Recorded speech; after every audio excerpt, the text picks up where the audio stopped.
12 soldats condamnés.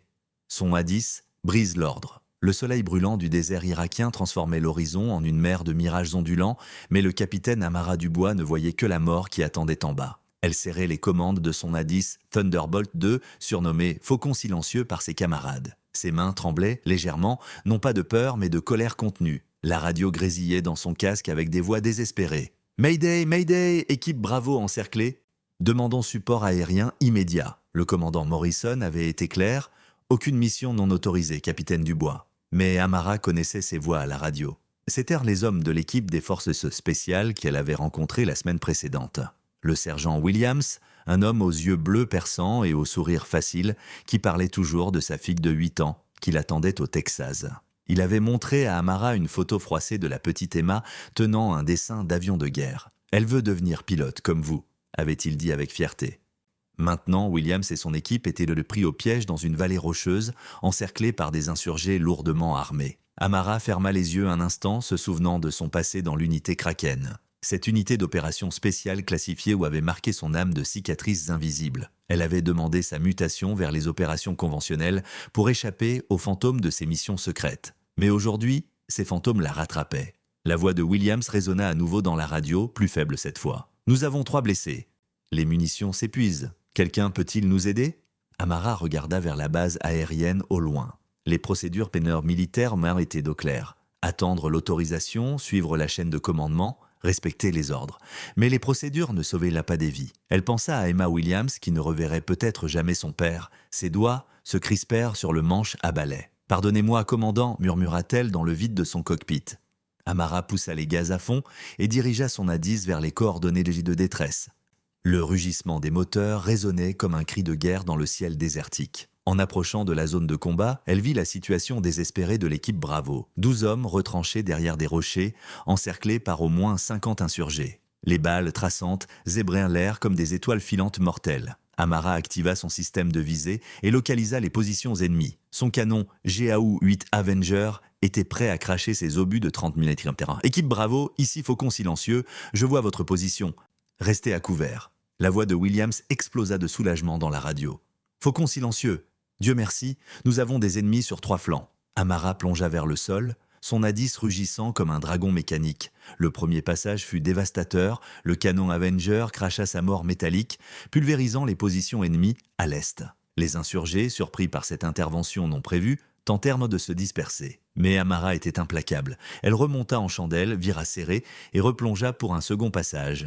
Cette fois, elle visa les véhicules ennemis garés dans un ravin. L'explosion illumina le désert comme un second soleil. Les débris métalliques retombèrent en pluie mortelle sur les fuyards. « Faucon silencieux, vous nous sauvez la vie !» cria Williams. Mais Amara n'avait pas fini. Elle repéra un groupe d'insurgés tentant de flanquer l'équipe Bravo par le nord. Son 3e passage fut chirurgical. Chaque obus trouvait sa cible avec une précision terrifiante. En 15 minutes, la menace était neutralisée. Le silence retomba sur la vallée, troublé seulement par les gémissements des blessés ennemis. Zone sécurisée, équipe Bravo. Les renforts arrivent dans 22 minutes.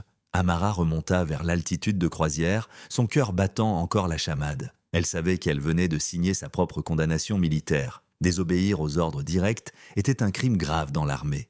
Mais elle avait sauvé 12 vies. Cela valait-il sa carrière ? De retour à la base, le commandant Morrison l'attendait sur le tarmac. Son visage était un masque de colère froide. « Capitaine Dubois, vous êtes en état d'arrestation pour désobéissance aux ordres. » Amara descendit de son cockpit sans un mot. Elle tendit son casque et ses gants au mécanicien-chef. « Merci pour tout, chef Martinez », dit-elle simplement. L'enquête militaire commença le lendemain. Amara comparut devant un tribunal composé de 3 colonels sévères. L'accusation était claire, violation flagrante des ordres, mise en danger d'équipements militaires, action non autorisée en zone de combat. Le procureur militaire réclamait la cour martiale et la radiation des cadres. Mais le 3e jour de l'enquête, quelque chose d'inattendu se produisit. Le sergent Williams et toute son équipe se présentèrent spontanément devant le tribunal. « Messieurs les colonels, » dit Williams en se mettant au garde-à-vous, « nous venons témoigner pour le capitaine Dubois. » Il raconta leur mission, l'embuscade, leur situation désespérée. Sans l'intervention du capitaine Dubois, nous serions tous morts, tous les 12. Un autre membre de l'équipe, le caporal Johnson, prit la parole. « Le capitaine Dubois faisait partie de l'unité Kraken, messieurs. Nous avons fait des recherches. » Un silence pesant s'abattit sur la salle d'audience.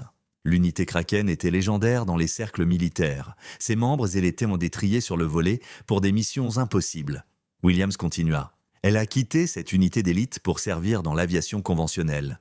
Nous ne savons pas pourquoi, mais nous savons qu'elle a sacrifié sa carrière pour nous sauver. Le plus jeune membre de l'équipe, le soldat Garcia, à peine 20 ans, s'avança. « Ma mère m'attend à la maison, messieurs.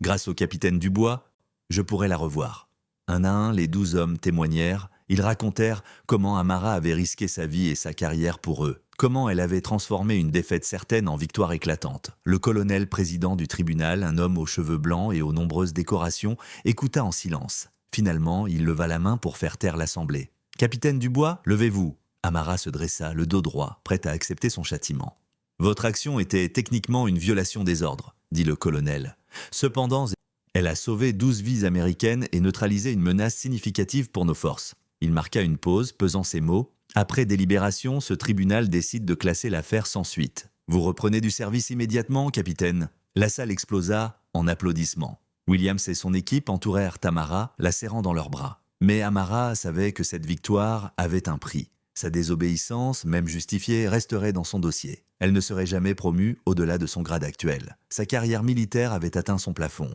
Pourtant, en regardant les visages souriants des hommes qu'elle avait sauvés, elle ne regrettait rien. Quelques mois plus tard, Amara apprit qu'un mémorial avait été érigé sur la base. Pas un monument officiel, mais quelque chose de plus personnel. Les mécaniciens avaient peint une silhouette de faucon sur le mur du hangar principal. En dessous, une simple inscription « Le faucon silencieux, professionnalisme et préparation ». Williams vint la voir avant son départ en permission. « Ma fille Emma a terminé son dessin » dit-il en lui tendant une feuille de papier. Le dessin montrait un A10 dans le ciel, piloté par une femme souriante. En bas, écrit en lettres d'enfant « Merci de m'avoir ramené mon papa ». Amara sentit ses yeux s'embuer. Elle plia soigneusement le dessin et le glissa dans sa poche de poitrine. « Dites à Emma qu'elle peut devenir tout ce qu'elle veut », murmura-t-elle. Ce soir-là, seule dans sa chambre, Amara regarda par la fenêtre le désert étoilé. Elle pensait à l'unité Kraken, à ses missions secrètes, à tous les choix difficiles qu'elle avait dû faire. Sa carrière ne serait jamais celle qu'elle avait rêvée. Mais elle avait trouvé quelque chose de plus précieux que les promotions ou les décorations. Elle avait trouvé la paix avec elle-même.